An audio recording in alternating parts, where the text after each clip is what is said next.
Tunay na Panginoon, Ikaw ay banal na Diyos. Kami ay nagpapakumbaba ngayon sa unang nanindig. Gamitin niyo, Lord, ang aming mga buhay para sa ikatataas ng iyong pangalan. Sabay-sabay natin.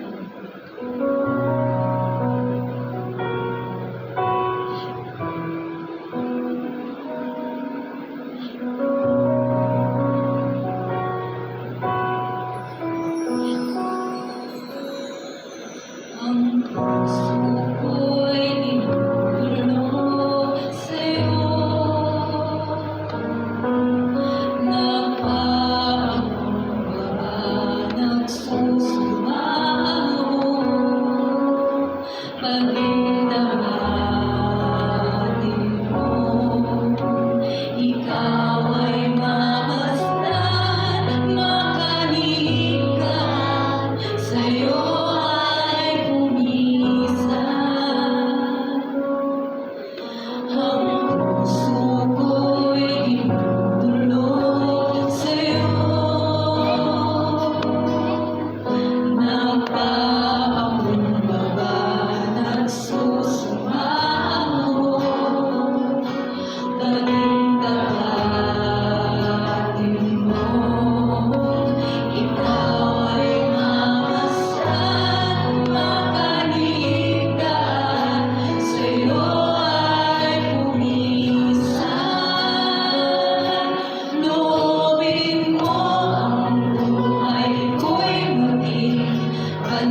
Sinusuko namin ang aming mga buhay sa iyong mano. Gamitin mo kami para sa ikaiunlad ng iyong pangalan. We thank you for the presence of each and everyone tonight. And may we learn from you, Lord God.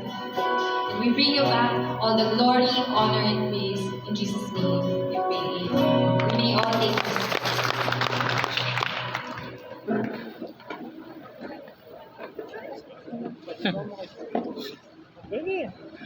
Pwede.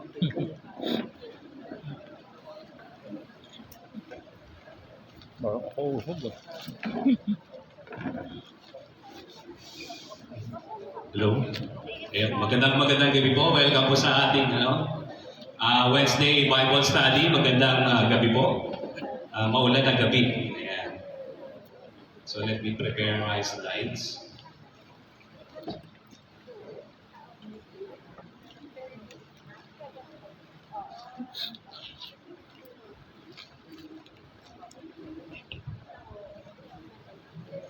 Ayan, so welcome po muli sa ating third series o serye ng the Beatitude.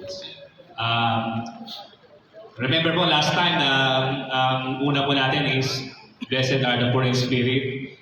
Second is blessed are those who mourn. And third, it is Matthew chapter 5 verse 5. Blessed are the meek. So let's open up in a prayer. Father in heaven, thank you for this night. And Lord, we pray sa mga pupunta pa rito, keep them safe. And thank you for keeping us safe going here as we gather tonight and listen and look into your word.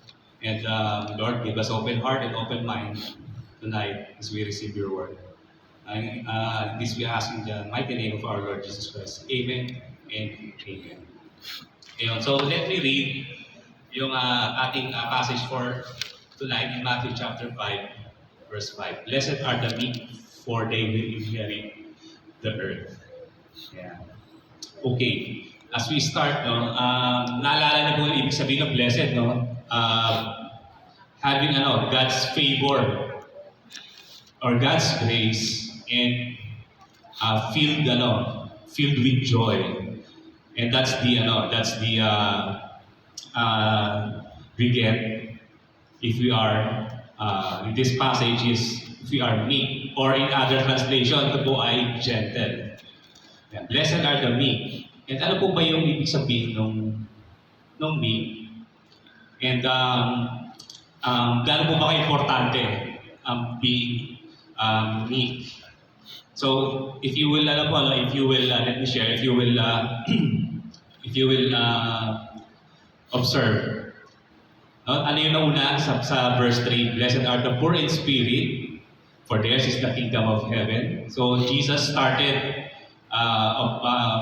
being poor in spirit, and ano po yung promise niya? For theirs is the kingdom of heaven. And number 4, blessed are those who mourn, for they will be comforted. And verse 5, blessed are the meek, for they will inherit the earth. And napaka-crucial po ito pagkakasunod-sunod ng tatlong ito at this point.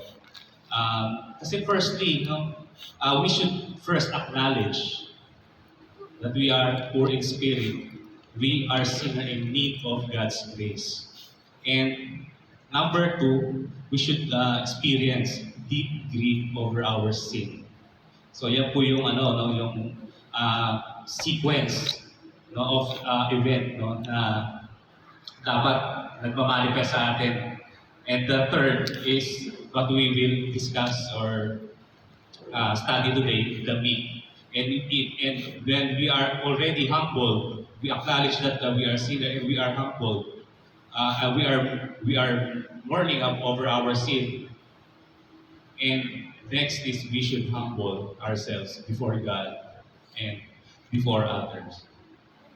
And sabi nga ganun, meek is from the Greek word, the translation, as praus, or meek or gentle, translated as meek or gentle. And ang meek is not, meekness is not a weakness o kahinaan. Kasi pwedeng, in our first impression, being humble or being gentle or being meek. You're not doing something uh, pagka may situation na no, sa buhay natin. But it's a different type of a strength na meron tayo that we are under control of our master. Yun po yung ano, no? Yun po yung ibig sabihin ng meek. And it has also to ano, it has also defined as ano or example like in ancient Greece, yung mga horses nila before was trained. Kasi nga ang mga horses doon, di ba, nasa ano sila, nasa wild. So kinakapture nila yun. At yung mga horses na yun, wala pang naging nakapagpaamo sa kanila. And they should be meek. Yun yung tinatawag doon. Kailangan mapa-amo nila so that hindi magiging wild yung mga kabayo. And even though the horses are strong, they are strong and powerful, but yet ang tao na ano sa kanila, nakapag-train will control them, no? Under control sila. And those horses, kung makapansin nyo, pag well-trained sila, already meek, yung tinatawag nila, already submitting to their masters, they are already can be controlled by their master. And that is the strength, no? Horses have strength, but under control. And today, are we that kind of person? Are we under control of God's authority? Are we under control of the Holy Spirit? No, we can resist the Holy Spirit. That's our nature. We resist the Holy Spirit, but the Holy Spirit can control us if we allow God's authority to be controlled. Tayo. Okay, and ano po yung response natin sa Diyos, okay, God, if we submit to Him? No, according sa James 1, chapter 1, verse 21, therefore, get rid of all moral filth and the evil that is so prevalent and humbly accept the word planted in you which can save you. It is necessary to be humble before God. To be submit to God's authority, especially kay Jesus. In this context, ano sabi niya rito? Which can save you. It's a promise that if we submit to God, to God's authority, it will the result is our salvation. Okay, God. And in order to receive God's word, we should be humble.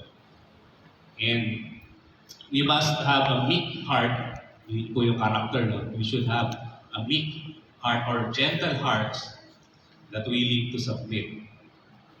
And if we are against the word of God, the scripture, and of course, God will be against, no, sa atin. And ang kabaligtaran, no, if this passage say, which can save you if we resist, or we do not, kung di tayo magpasakop under authority of God, we do not obey God, we do not follow God, no, ito yung kabaligtaran, which cannot, no, we cannot be saved if we are not under if we are not submitting to God, because we should humble our hearts.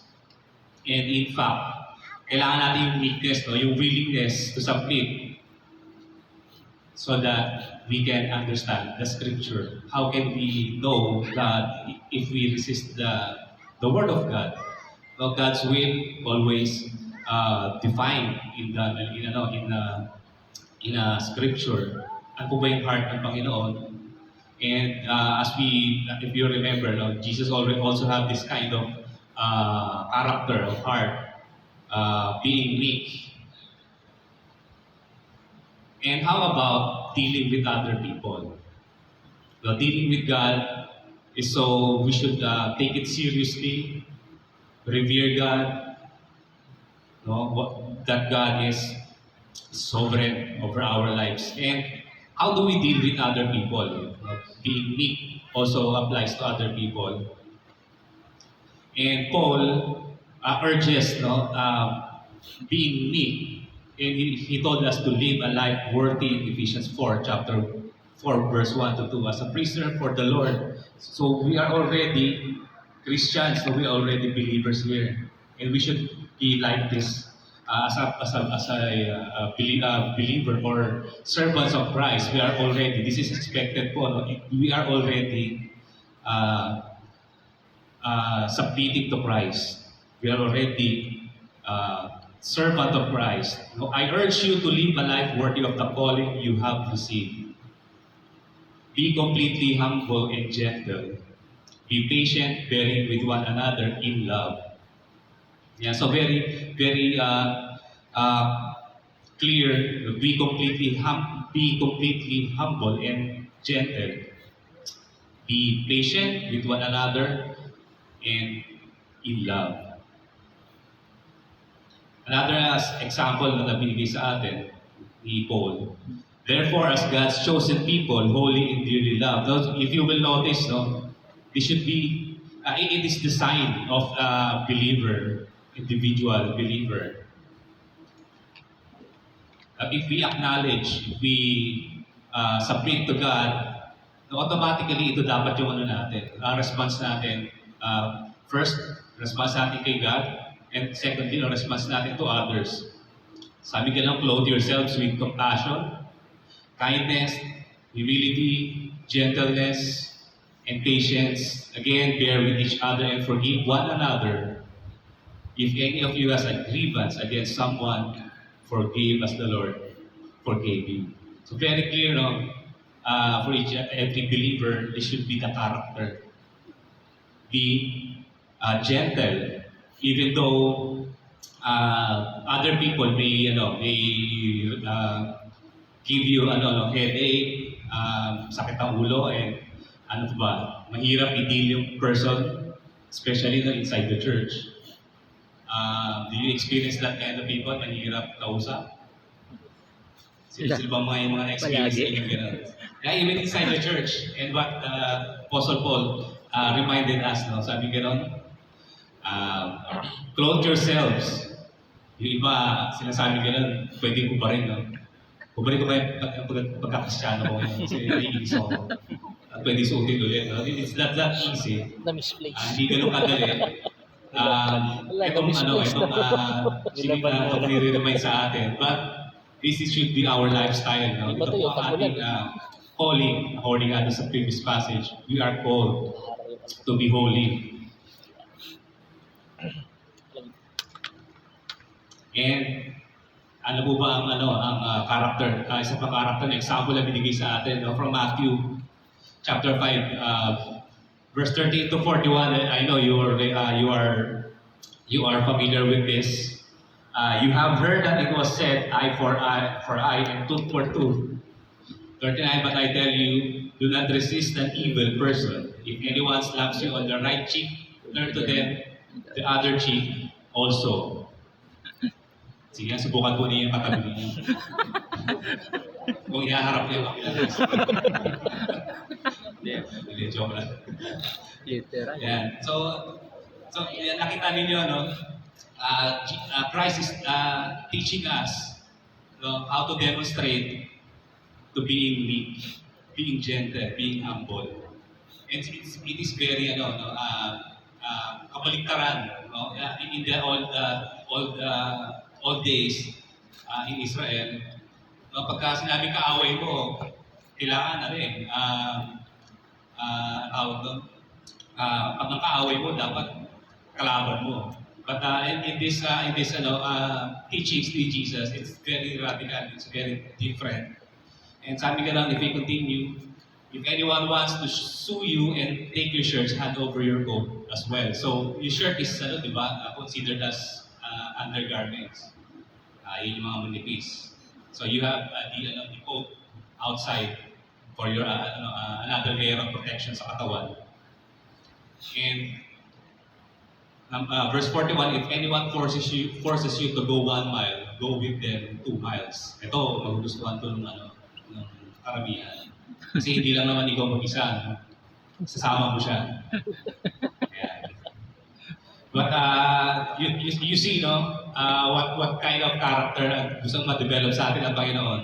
What kind of person that though God wants us to be. No, even though we can pwede tayong maghiganti, no, on our own. Kaya natin but we are under control of God. We're under authority of God. At sabi gano'n, in Romans chapter 12, verse 19, do not take revenge, my dear friends, but leave room for God's wrath, for it is written, it is mine to avenge, I will repay, says the Lord. And do you trust God on these words? In this verse. No, kaya sinasabi niya, whatever happens, no, let God do what is due to someone. And being meek, being gentle, being humble, not taking in your hands yung revenge, yung paghihiganti, that pleases God. That yun ang nagbibigay ng glory sa Panginoon. Kasi ano ang priority ng Panginoon sa atin? It's our character, Christ-like character. That's what God wants us to have. Christ-like character. Yun ang gustong i-duplicate sa atin ng Diyos is to be like Christ. Yun ang gusto ma-duplicate sa atin.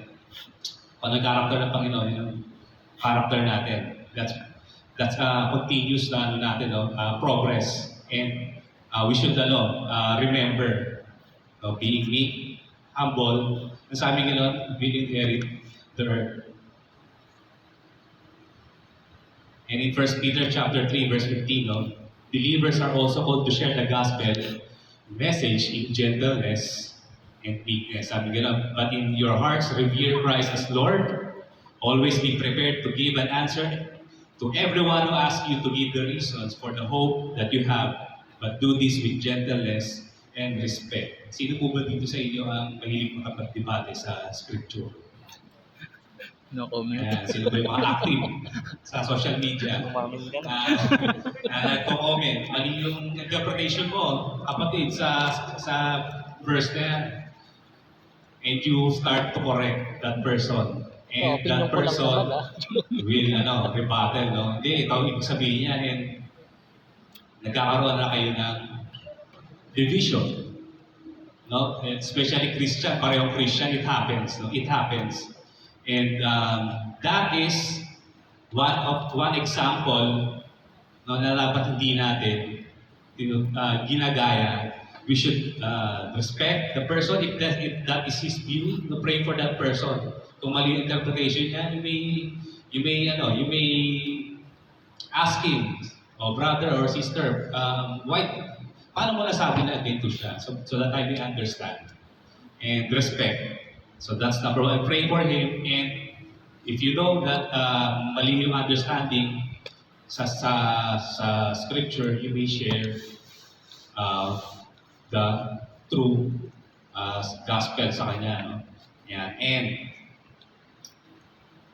yung gentleness dito, in King James Version, it translates to word gentleness or meekness. And very interesting, no? In Galatians chapter 5, verse 22 to 23, gentleness, kung makapansin ko niya, it is a fruit of the Holy Spirit. And when we are already a believer, these are the fruit of the Holy Spirit: love, joy, peace, forbearance, bearing with one another, kindness, goodness, faithfulness, 23, gentleness. And of course, meron tayong self-control if we have this kind of character of gentleness. Against such thing, there is no law. And the meek are self-controlled or controlled by the Holy Spirit. And we should lead, no? Those who live according to the flesh, their minds set on what the flesh desires. So that's the opposite of filled of being filled of the Holy Spirit. And if being filled with the flesh and being filled with the Holy Spirit, but those who live in accordance with the Spirit have their mind set on what the Spirit desires. Yeah. So, kino-contrast po dito ni Apostle Paul. The person who is under control of his flesh against versus if we are controlled by the Holy Spirit. And sabi ko nga, fruit of the Holy Spirit, no? Sa Galatians kanina. And we should live according with the Spirit. This is a call for us. So that our minds, no, will be set on what the Spirit has desired.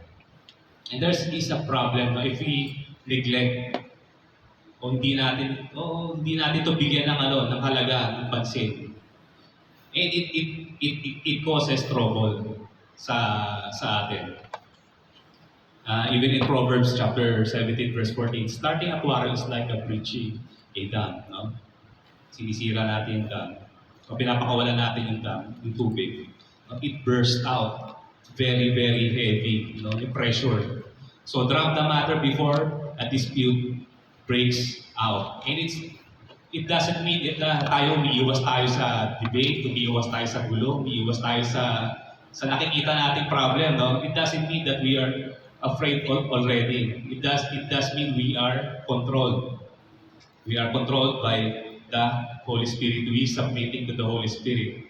And what I learned, from Unite Conference last weekend, churches nag-i-split ng mga churches. It's very, very concerning. And ano ba yung 7 causes of church conflict which causing split? According to Birmingham Metro Baptist Association research, the first is personality difference. Of course, kasi magkakaiba nga tayo. We don't have the same personalities. Pero nagiging cause ito ng conflict inside the church. Unclear authority. Sino po ba ang pastor ng church ito? Sino po ba masusunod sa inyo? Maraming gusto sila nasusunod. So have you already experienced that in your previous church? Kung galing po kayo sa ibang church. Of course, church politics. Are you familiar with church politics? Nagkakaroon rin po yan. That's a reality. And next po is abuse of power. Yes, there are pastors or leaders of church who are abusing their power, abusing their authority. Next will be change and inflexibility. Kaya tuwan-tuwa yung mga CCFer, di ba? Kaya CCF, change fellowship. Madali tayo mag-change. Pag may change, madali tayo mag-adapt. Yan, so change fellowship po ang CCF daw.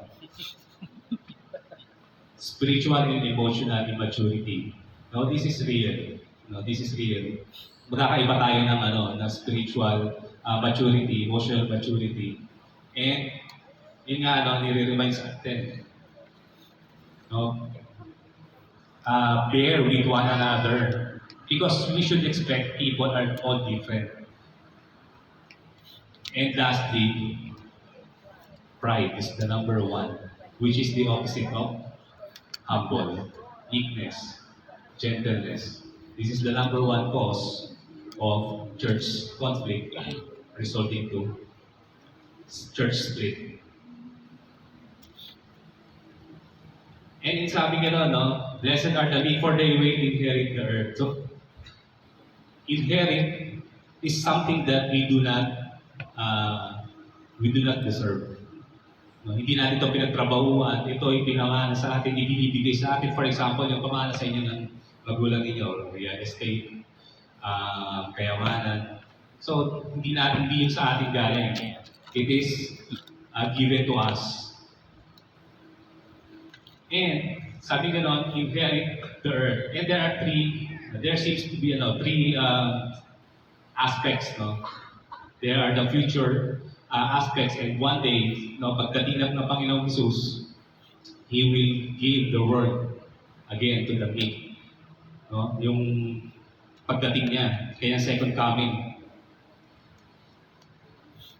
Sabi nga sa Romans chapter 8 verse 17, now if there are children, then when we are heirs of God and co-heirs with Christ, if needed, we share in His suffering in order we may also share in His glory. We are the partakers of inheritance in heaven. And at that time, it will be a renewal. It will be a renewal of the earth. Kung maaalala ninyo, the new heaven and new earth. So that's the future inheritance that we will inherit. And sabi ganon, there are also present. That's the future, number one. In present, what is the present? The world is constantly sanay tayo dito ng ruled by the spirit of war. I want more. I want more of this. I need a new cell phone. I need a new laptop. I need a new gadget. I need everything new. Instead of these things, believers don't focus on those things. But it allows us to seek God's kingdom first. And we believe if we seek God's kingdom first, His kingdom and His righteousness, all these things will be given as well. So that's the promise of God. Kung mapapansin niyo, yung Beatitudes full of promises to those who, blessed are those who, and this is one, the meek, and the inheritance. And the third aspect, present pa rin. He gives us more grace. That is why Scripture says, God opposes the proud, but shows favor to the humble. And God is showing favor even before. Kung makikita natin sa Old Testament, do you remember Moses? Moses was described as very humble, more than any man who was on the face of the earth. Sino pong gusto maging kamukha ng character ni Moses sa inyo? Okay, konti lang. We pursue this kind of character. Bakit? Bakit? It is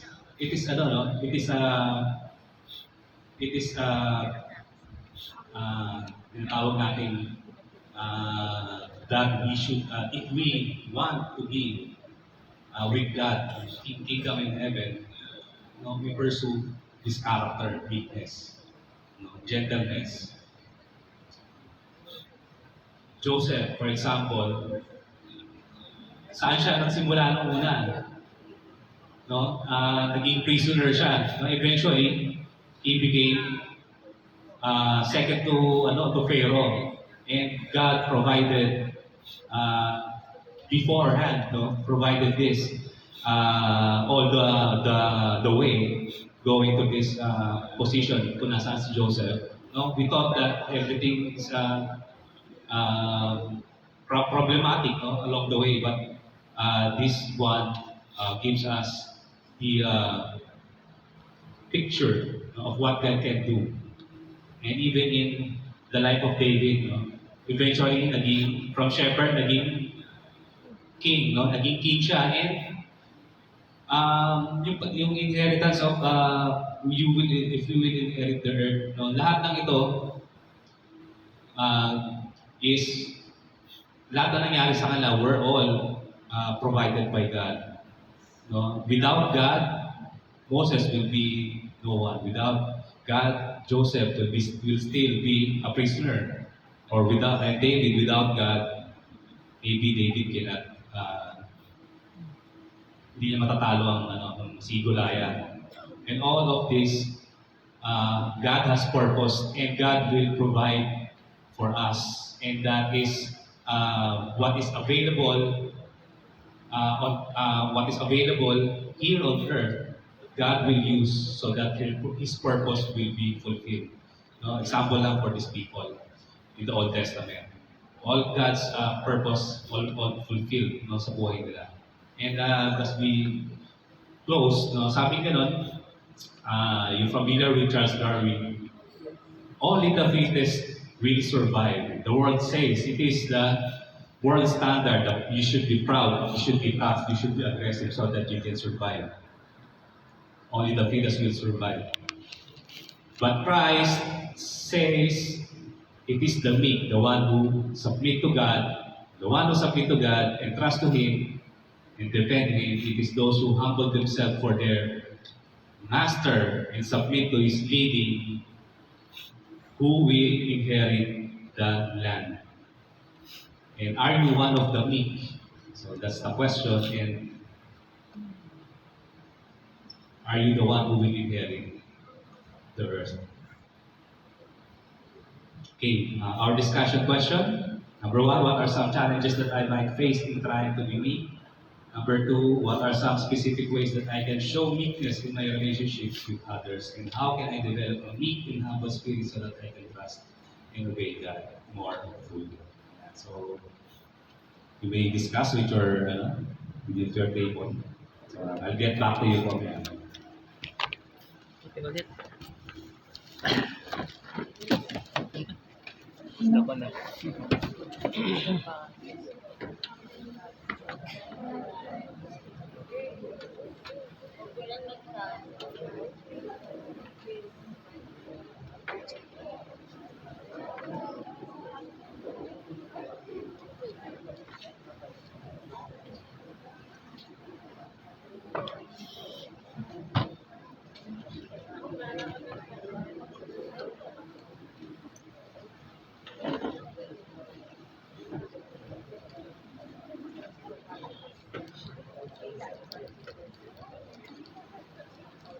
Con pa rin to, Abe. Abe. Abe. Con pa rin.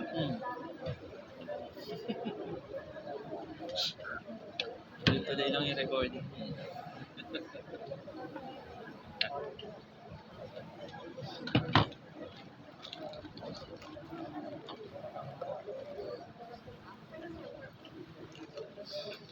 Tubig.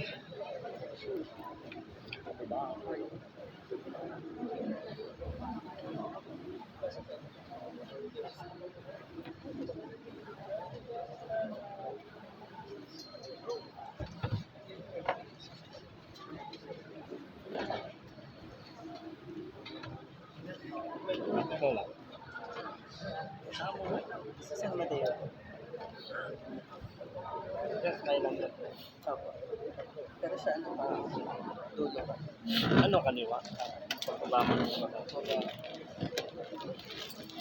Tayo. Pero isa sa akin.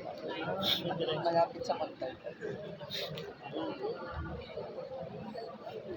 Alvin! Wala kang sagutin.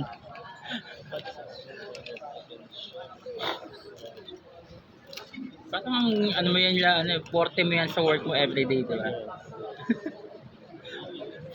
May bala ka bang i-share to? Sino bang ano mo? Yung boss o yung asawa ng boss? Yung boss na babae. Yung boss na babae. Yung talaga. Anong tawag dito? Ano bang word doon? Pagsubok. Challenge ko siya sa araw-araw. So araw-araw din kayo nagkikita? Araw-araw. Kasi bakit ako sa bahay ng ganyan ako lang susi. Yun ang ano ko. Pag pumasok na ako, yun ang prayer ko lagi. Sana wala. Hindi, una, ingatan ako sa... Siyempre, nagmumotor ako eh. Lord, ingatan mo. Ganyan. Pangalawa, yun. Lord, sana mo walang pressure sa trabaho. Pag saka pressure ba siya kaysa sa boss? Oo, sobra kasi, ano nga siya eh. Perfect nga siya. Perfect siya. Tingin niya sa sarili niya siya yung pinaka-perfect kong tao. hindi siya nagkakamali. Sana Sige, paano ka makikitungo o makikisama sa ganung tao na lahat ng kilos mo mali, siya lang yung tama. Di ba? Challenge yun eh. Kaya mo bro sagutin. Paano mo pakikitunguhan yung ganung tao na lahat ng sasabihin niya tama. Walang mali sa sasabihin. Yung lahat ng gagawin mo mali. Siya lang tama. Sa 7 taon, paano mo pakikisama? So, hindi naman sa proud ako, pero tingin ko, na-apply ko siya doon. Diba kaya man? Oo. Sa paanong paraan yon? Yung tanong mo, di ba? Isagutin mo rin yung tanong mo. Paano paraan? Yun. Yung pagiging meet niya sa amo niya, paano mo siya nagawa in 7 years? Ay, oo. Ito magandang ano to eh. Example yun. Siguro na yung humble lang talaga. Hindi ko siya sinasagot talaga eh. Kahit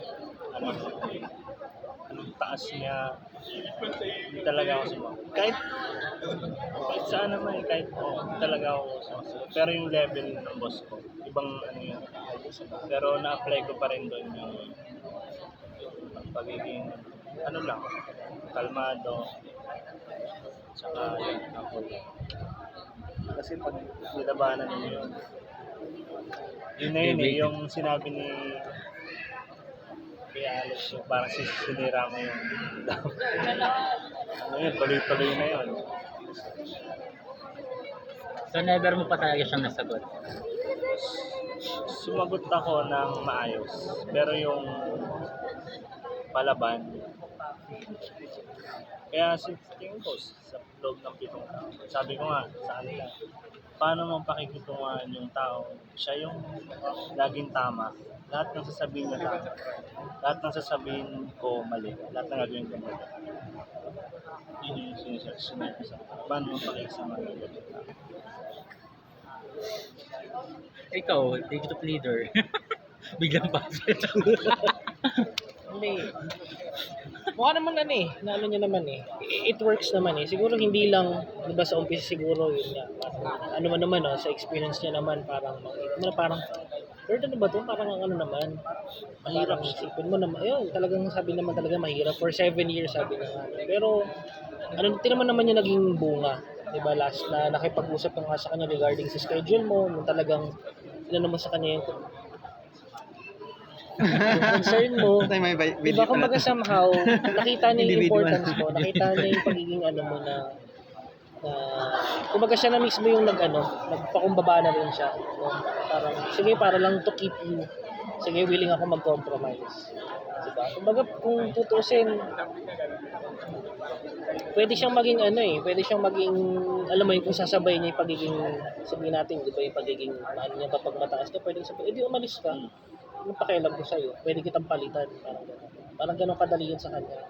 Pero tinan mo ano yung naging cause ng Kasi bilang sa ganung attitude mo, I don't think na kung palasagot ka na na parang, siguro sa kanya parang, edi umalis ka na. Parang sakit ka rin ng ulo sa akin parang maging ganun siguro yung Pero nakita niya yung importance yung attitude mo, yung dedication mo sa work mo, tsaka yung pagiging humble mo dun sa it pays off.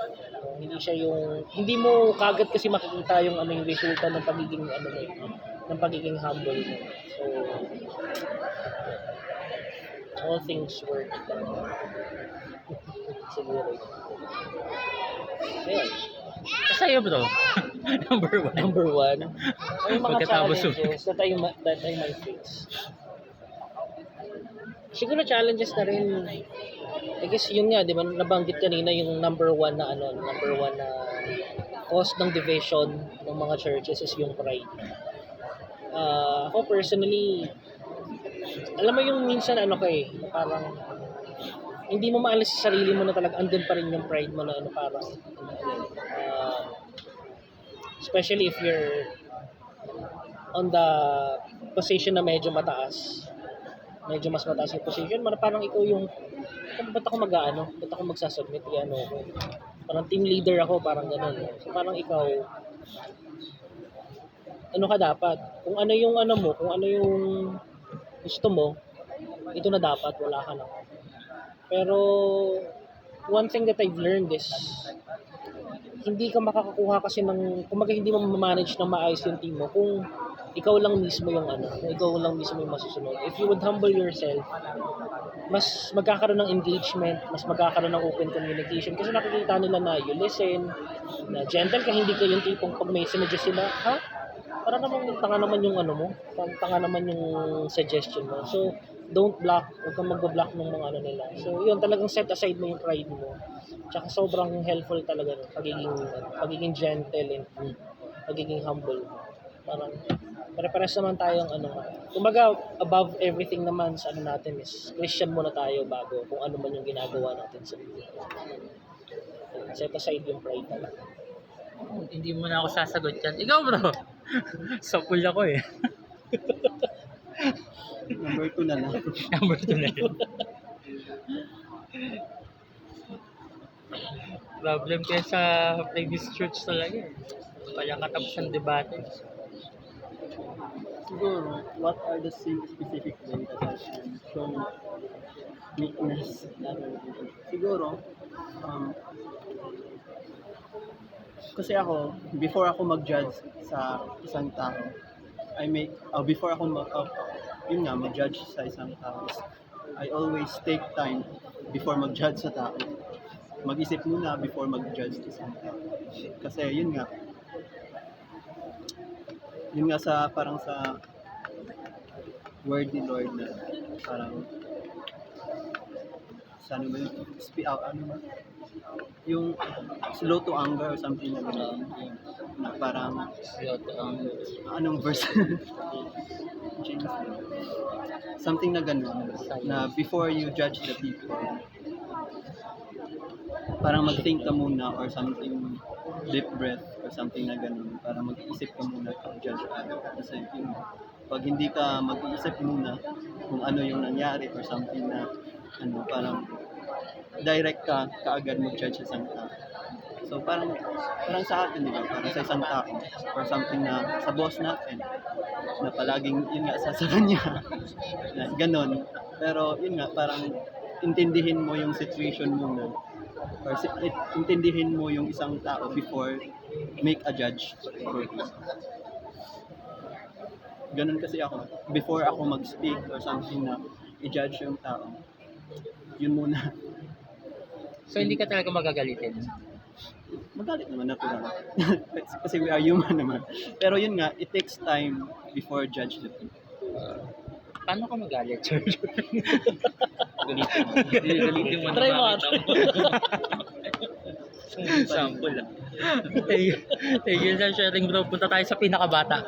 Ay, Yan. Punta tayo sa elevate. Elevate muna tayo ngayon guys. Kurt. Michael.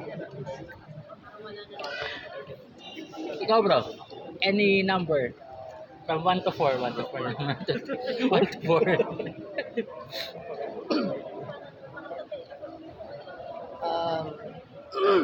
Siguro yung number 3 na lang po. Yun, okay, tapos na. Okay na yun, diba? Wala ka na.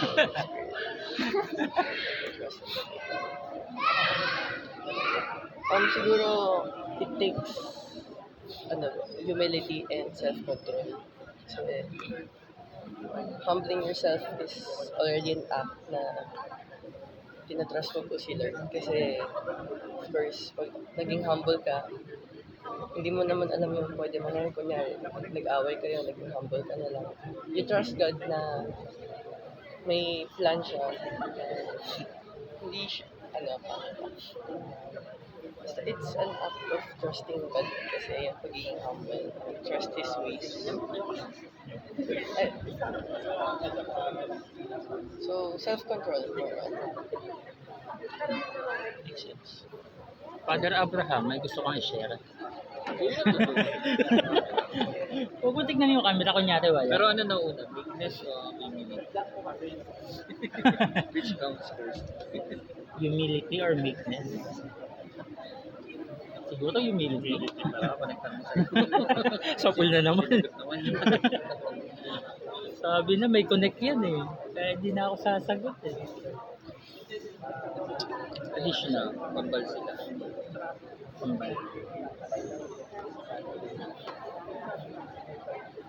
Pero maganda kanina yan, no? Parang yung realization ko dun sa meekness. Kasi parang sa meekness, parang ano, maganda yung maganda example niya kanina yung sa horse, yung sa mga war horses.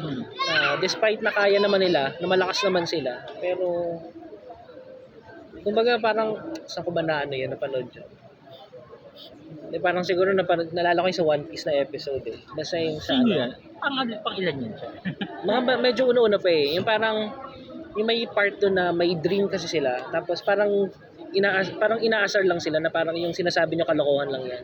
So parang di nila pinatulan. Parang ginulpi lang si Luffy tsaka si Zoro. Kaya Bartholomew yata eh. Ginulpi lang sila. Oo, tapos parang hindi nila pinatulan. Kasi parang alam mo sa sarili mo na tama naman yung pininiwalaan mo. Tapos sila na parang alam nila na parang sobrang wala na silang pangarap, kaya parang pinagtatawanan lang nila yung mga tao may pangarap. So parang gano'n na kahit alam mong capable sila, na alam nila sa sarili na kayang-kaya nilang talunin yun, pero hinahayaan lang nila. Sige lang kasi kung tutusin, naawa kami sa inyo kasi wala na kayong pangarap, parang gano'n. So parang in a way na yung pagiging meek is sa kabila ng alam mo sa sarili mo na kaya mo naman, na kung tutusin, alam mo na pwede mong ipasok yung pagiging entitled mo na ano ko eh, ito ko eh, pero hindi. Dahil ano, I trust yun nga, sabi ko yun ni Kurt, no? Nagtitiwala ako kay Lord na alam kong ganito. So Lord, kayo nang bahala. Kahit na pwede ko namang isagot to, pwede kong gawin tong bagay na to, pwede akong lumaban kasi alam kong kaya ko, pero hindi. I trust na kayo nang bahala, Lord. Mga iba yung ano, pagiging meek pala ganun. It's not really just being humble lang, but despite na alam mong nasa tama ka, despite na alam mong ano, yun sabi, kaya konektado rin yung kanina, no, na parang huwag tayo maghigante kasi parang revenge is with the Lord eh. Parang kahit na anong ano, okay lang, Lord kayo nang bahala. Parang ganun pala yung pagiging meek. It's not just being plain humble lang.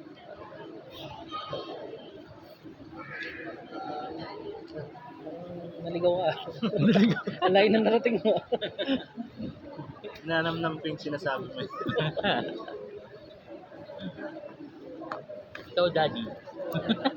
Ang dami ng tao. Number 3 ako. Number 3. Sige, Daddy. Sagot. Dependency sa Holy Spirit. Para ma-develop. Kasi diba fruit ng Spirit yun?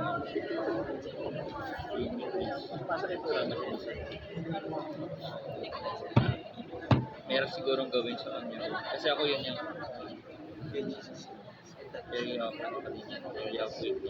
Self-control. Hindi naman ako, may ano din sa may moments na parang nag-burst naman. Biglang nanapak. Malayo na ako. Na-experience mo ba? Hindi pa naman kaya kasapakan magkapatid. Kurun. Ako rin.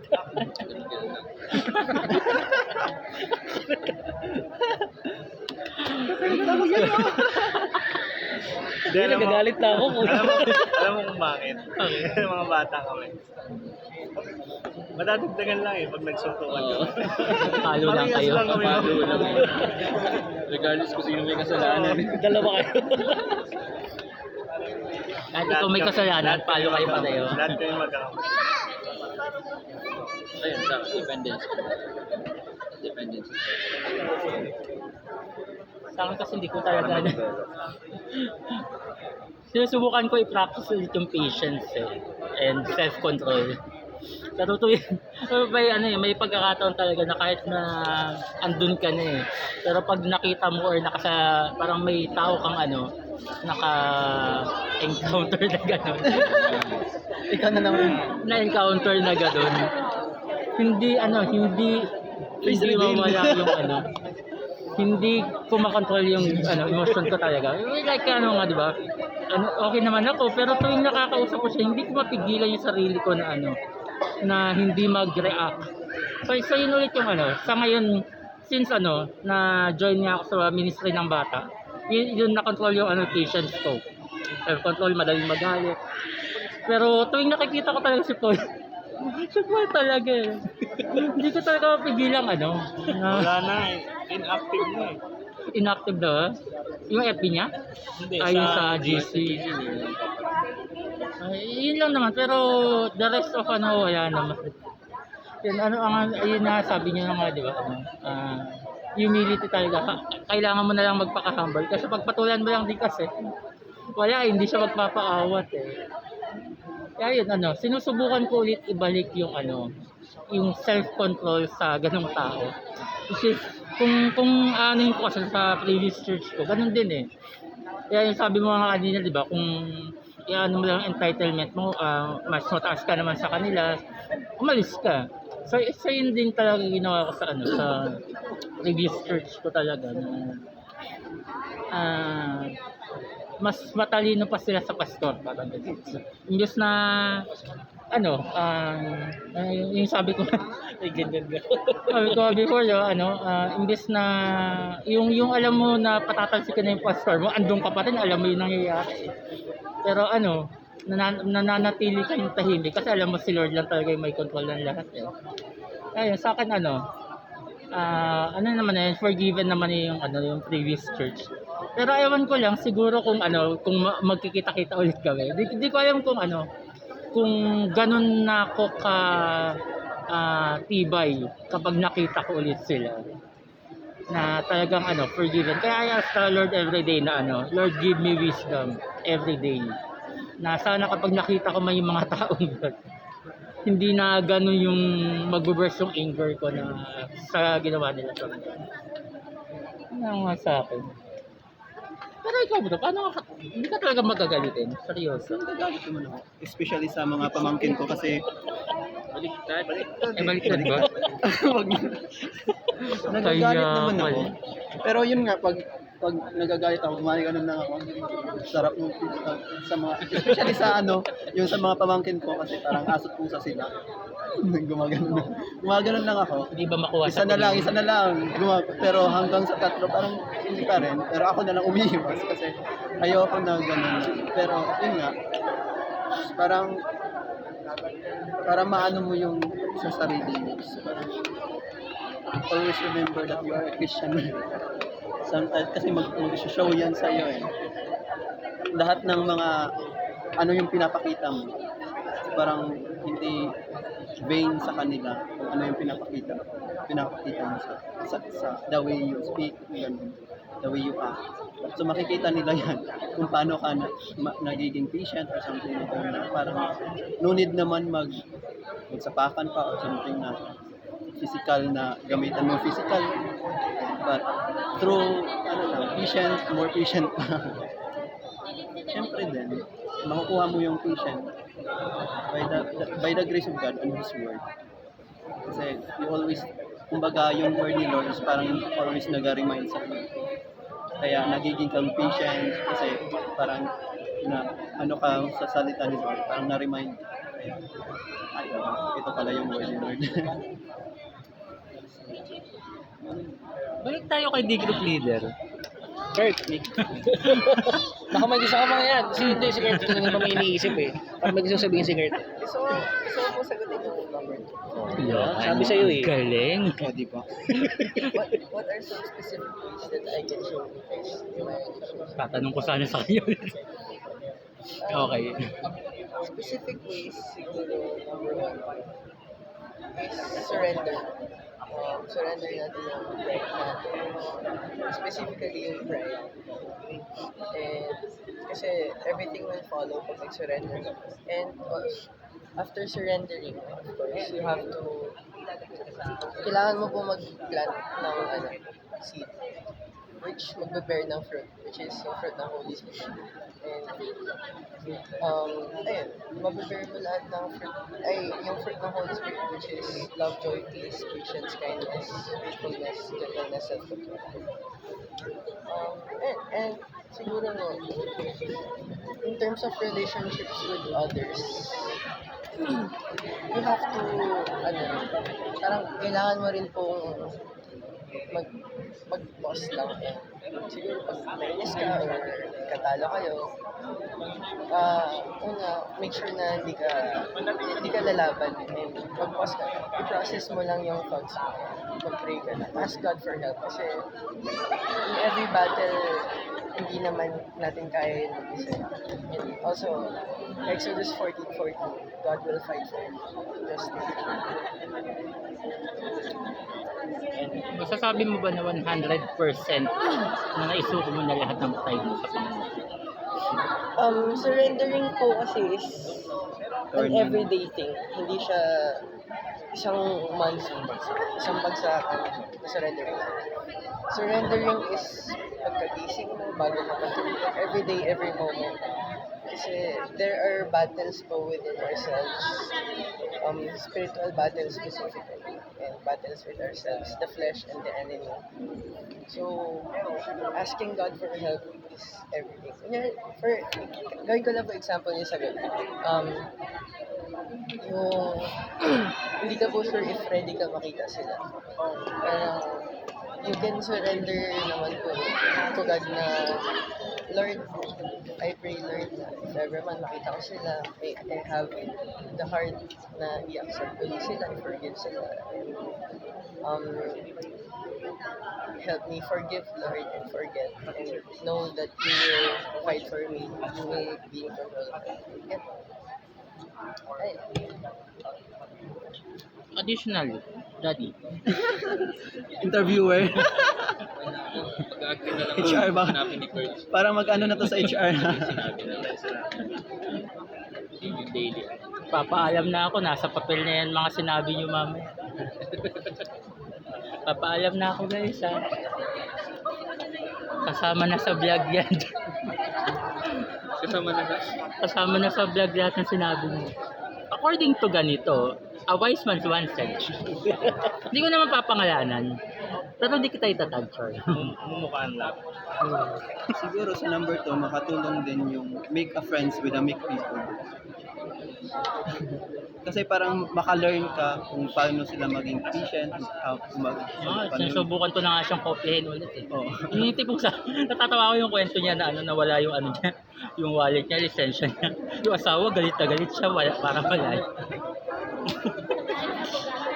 Simple way pero makatulong din siya to make parang relationships with others. Siyempre maka-gain ka ng ano sa kanya. Parang like din sa mga disciple ni Jesus, di ba? Parang always sila nagkasama. So yung character ni Jesus Christ, parang na-adapt na rin yun. Kasi palagi sila nagkasama. So, same thing din sa atin. For those people na also meek, doon ka din lalapit kung paano sila magiging patient, paano sila maging humble. Despite sa mga Kaya nga dito ako lumalapit. Patience, self-control, the advisor. Dahil lalapit. Kasi ako, ano kaya, weakness ko. Minsan, may isa sa mga inaano ko naman. I'm still working on. Kasi minsan, though nakita ko naman medyo nababawasan naman ang having anger issues. Yan, Mga sudden burst na. Parang yan talaga yung inaano natin nilalabanan. Before, back then si Mrs. actually si Mrs. Minsan nakikipag-away pa ako sa mga waiters. Sa Mga waiter, mga service mo kapag yung pakiramdam mo na bagal ng sobrang service. tagal na. Parang dapat mabilis to eh. Ganyan. Parang, looking back ako sobrang na nakakahiya. Kasi parang bilang Kristiyano totoo yun. Parang minsan kapag nag-act na ako is parang isipin ko, what if malaman nila na kahit sabihin natin na Kristiyano ka pala. Diba? Parang nakakaanong marinig yung, ay, Kristiyano ka pala. Parang ang tagal niya na mag-isip, Kristiyano ka pala, di ko alam Parang hindi halata, parang gano'n. Medyo siya may sakit siya na pag marinig mo. So, yun. Kaya totoo rin naman, maganda yung sinabi ni Kurt, na talagang everyday yan, hindi yung porkit na mo na parang naipakita mo naging weak ka nung isang araw, is tingin mo is okay ka na parang kahit anong iba to sa'yo, okay ka na. No, kailangan ka dapat talaga. Parang ready ka na nakasurrender dapat kay Lord yung mo. Tsaka, yun din, yun naman parang hindi naman masama yung magalit. Naman, di ba, may godly anger naman. But, it's the way how you react, the way you speak, the way you, kung ano man, no, parang dapat nakikita pa rin yung pagiging ano sa'yo. Saka, yun, as much as possible, wag ka magsasalita kapag emotionally high ka kasi hindi mo alam kung, diba, kung ano yung mabibitawan mong salita. Minsan, nasabi mo na tuloy parang, hindi ko sinabi yun. Hindi mo na mababawi. Hindi mo na mababawi eh. Parang kahit anong sorry mo pag nasabi mo na yun, medyo mahirap na siyang mabawi. Talagang tatrabahuhin mo para lang mapatawad ko ng tao na sabihin. So, ayun, parang ayun nga, kapag galit, medyo pause ka muna, compose mo muna yung sarili mo. If you have to, di ba? Parang wag ka na lang magsalita. Kung ano man naisip mo, i-keep mo na lang sa sarili mo yan. I-pray mo na lang. Naalala ko before kapag nag-ano kami ni Mrs. na parang alam mo sa sarili mong tama ka, pero nag-ano lang ako kay Lord, kasi ganito eh. Lord, ganito yung nangyari Teka muna, parang, di ba? Parang ano naman ako parang saan yung mali dun sa ginawa ko, Lord? Parang nakikipagdebate ako kay Lord na parang pero hindi, talagang iyaano ka pa rin na mag-sorry ka. Kahit na sabihin natin na sa tingin mo tama ka, mag-sorry ka, i-ano mo sa kanya mo, kapag pag-usapan yung dalawa, na ako, sa akin, minsan ako talaga na parang, hindi ko alam kung ako lang pero minsan talaga may instance na si Mrs. na parang, minsan gusto niya pang pahabain na parang gusto niya pang namnamin yung kasi parang minsan sinaano niya nga na parang inano niya sa akin. Minsan kasi nakakamiss na rin pag wala tayong away. Minsan gusto ko talaga mag-aaway din tayo. Mga sudden lang na gustong lang. Na parang, ako, sabi ko nga may instance noon na nag-aaway kami na nag-aasaran kami. Tapos bigla na lang siyang umalis. Tapos napiko na sa labas na tulog, yung kwarto, sa labas na tulog. As ako naman na parang, ano nangyari? Teka muna, nagbibiruan kami, nag-aasaran ko. Tapos parang 3 araw kaming hindi nag-uusap. Ako parang, hindi, bahala ka, hindi kita kakausapin. Kasi, in my defense, sabi ko, wala akong alam na, wala akong matandaan na, para masabi ko na, na ginawa kong mali. Pero syempre, biglang lalaki siguro, parang tayo magpapakumaban. Sorry, parang pero ano ba talaga nangyari? Tapos nang parang na rin siya, tumatawa na lang din siya. Kasi wala lang, gusto ko lang talaga mag-aaway tayo.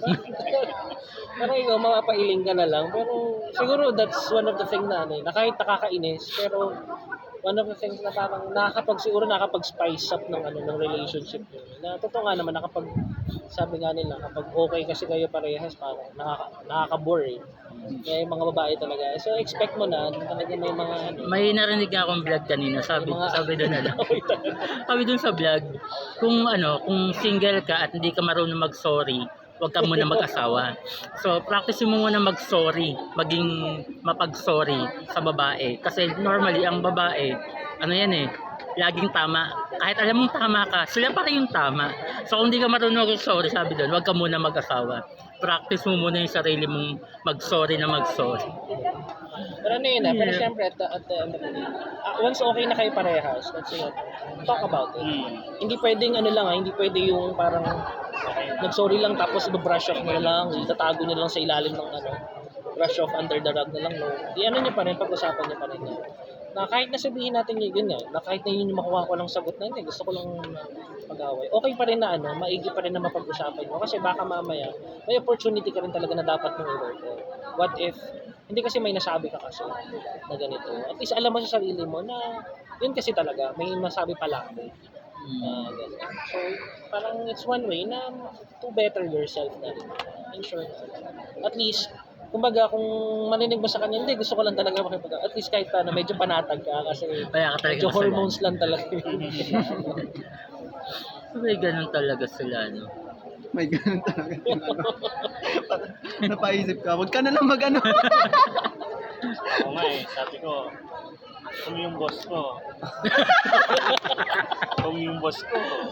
na Parang spin the battle to. bakit sa pamilya ko? Ang ko doon, at least alam ko na may nagko-conflict sa akin. Humble na. Yun yung na-explain ko lang pag medyo hindi ibig sabihin na ako yung lumapit sa'yo. Ibig sabihin, under mo ako. may conviction na. And then, pag nag-usap na kami, marirealize niya rin. Mali. Ako rin, marirealize niya. Kasi mag-usap na kayo. So, yun, parang natututo rin siya. Kasi, At least may nagko-convict pa sa'yo. No? Kasi kabahan ka pag wala na. ay ganun eh. Minsan, Wala na siyang pakialam sa'yo. may away kayo. Ang daming sa isip mo kasi. Oo, tuloy-tuloy. yan eh. Hindi, ganito. Pero pag uwi ko sa bahay, kumbaga nasa trabaho, pag uwi ko lang talaga, ganyan. Pero pag uwi mo, wala. Parang, lahat ng nasa isip ko, wala. Paano kung mga tipong tagal mong nawala, yung mga tipong isang linggo kang nawala kasi galing kang Bicol. Nakakabaw mo na pala kayo. Sasamaan ng loob. Ano gagawin mo, Abet? Minsan nga nag-away kami bago umalis eh. Tawag na lang. Nag-uusap na lang na nasa build ako doon nagkakaayos eh. Kasi namimiss na isa din. Oo. Ulit. Saya ulit, tinarin. Pro video call kayo mag-usap.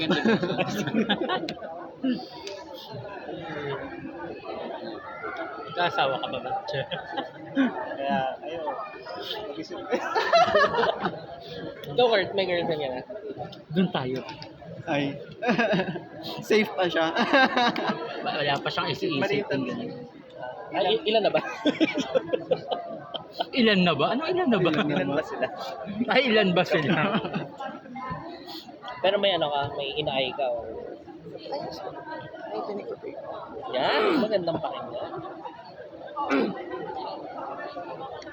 Tuloy-tuloy lang. Pero hindi pa po ako.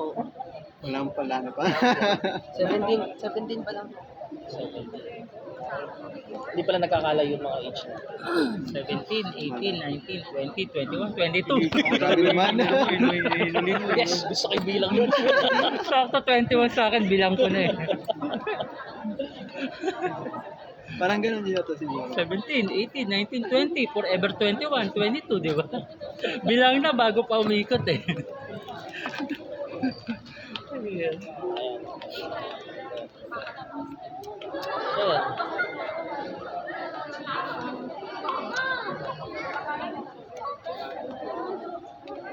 Si Oh, Ricky. Oh, ito meron, may dinidate to eh. May dinidate to eh. Ay, malakas ba? Sorry na. May dinidate to eh, Char. Kamusta naman yung dinidate mo? Okay na kayo? Or good na. Kasi nag-usap naman. Madaan naman sa usapan. Gaano katotoo yung sinabi ni Brother Aison na ano? Ang lalaki kasi ano, yung madalas sa aming pagtalunan eh. Pag may mag-open siya ng problema, ang lalaki normally may sagot na agad. Yung hindi pa siya tapos magkwento, din siya madalas na nagagalit eh. Bago siya matapos, parang kinakat ko na ito yung solusyon, parang gano'n.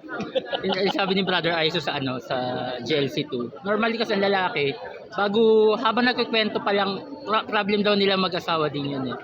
So, habang nagkukwento pa lang yung babae, kinakat na niya. Kasi ayaw niya na mahabang usapan eh. So, doon lagi nagagalit yung babae. Wala siyang anong makinig talaga.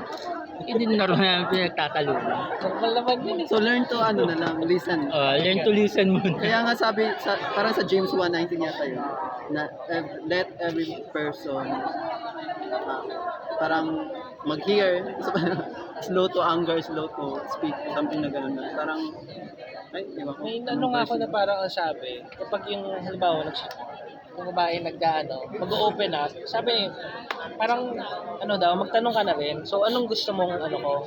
Parang do you want me to just, ano yung gusto mong approach ko? Do you want me to Ilanong just ko na yun sa listen? Gusto mo lang bang mag-brainstorming tayo? Or gusto mo lang talaga ano yung, kasi yun nga, ako, guilty rin ako by default kapag may sasabihin ka sa akin.